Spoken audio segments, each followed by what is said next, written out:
केन्दुझरु आसिला बड़ खबर।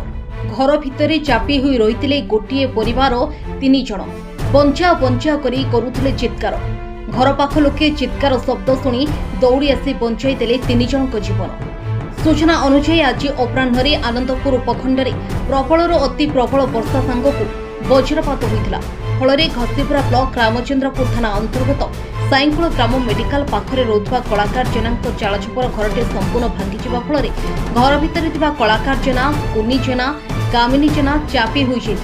बंचा बंचा चित्कार शुणी पड़िशा घर किशोर जेना बोबुनु जेना बाबुनी जेना डुडुनु जेना उद्धार करते।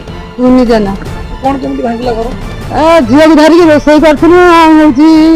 हठात मेघ पवन घड़घड़ी बिजुली आसला मो झील पोटा पड़गला मो झील को टाणी बाहर कर 25-26 वर्ष है घर द्वार ना कि ना खाई कि ना लुगा पिंड लुगा भी सुधा पोता पड़गला केमी आम रही कौन करूँ से चिंताधारा कर मेघर ठिया आम चिंतित आ कौन आपड़ जब दया करेंगे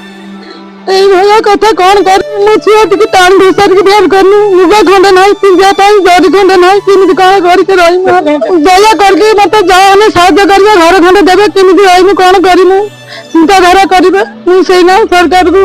मुझे बहुत निकृष्ट होती मत साहय करते कलाकार देना हठात तो आम से भर रोषे कर बसुली बड़ जोर कलाहानिया कर मेघ आसला आसला एमती आम रोषेबास बंद कर बाहला समय घर पा पशिगला पूरा अंटे उपर पानी कांथरा सब पड़गला आम दौड़ी पड़े आसलु झीटा था से भर माँ थी राति जिनस पत्र गला बाहर कले मो छुआ आसिक आम पड़ोशी छुआ सब बाहर बुड़ा कले जिनस पत्र गुड़ा से भर अच्छी बहुत कदर्य रही 25 वर्ष आज्ञा धरिकी कहले घर द्वारा किसी देले नहीं आमती चाल पलिथिन टांगी रही आज एमती अवस्था है भर आमती रही कौन करमु से जहाँ जदि साहय करेंगे आम घर खंडिया देवे कि पलिथिन खंडे रहा देवे